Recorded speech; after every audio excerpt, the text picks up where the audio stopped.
Now let's get started.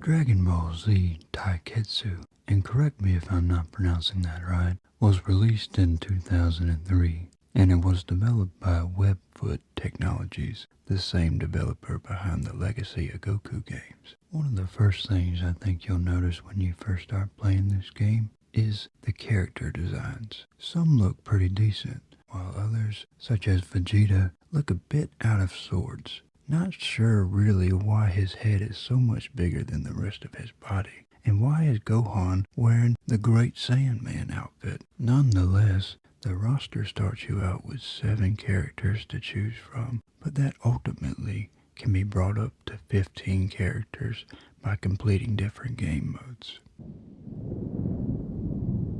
Most of what you see here is what you'd expect from a standard fighting game. Nothing feels too over the top, which is surprising since this is, after all, a Dragon Ball Z game. You have your different punch and kick commands that can be performed by holding different directions on the D-pad and using the A, B, L, and R buttons, along with inputting a chain of different buttons for special moves. Outside of the special moves though, each character feels pretty much the same. Their movesets are almost identical, and that's never a good thing for a fighting game. All characters are played in their standard form, with the exception of Broly. Technically you can go Super Saiyan, but it's only during special moves. Then it's gone. You won't be upgrading your power, speed, and or abilities by going Super Saiyan level 2 or 3 or anything like that in this game. And that's a disappointing feature in my opinion, because what's Dragon Ball Z if you can't go Super Saiyan? This game flows through 3 different modes. Tournament, which is your run-of-the-mill fighting game mode. You work your way by fighting 7 different opponents until you reach the end, usually unlocking a hidden character upon completion as well. Endurance. It's what you expect.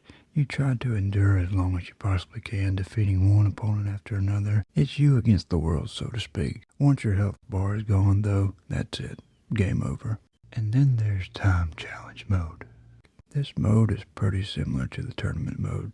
However, you are timed here, and the quicker you are at defeating your opponent, the higher your score will be. Sparring is also available. That's always good to have though for a fighting game. Good practice. All in all though, I have to say, nothing is overly special about this game. The gameplay is mediocre, and the characters, with all of them having such a similar feel and moveset, they just don't give off that great sense of power like they should. Not enough for a Dragon Ball Z game, at least.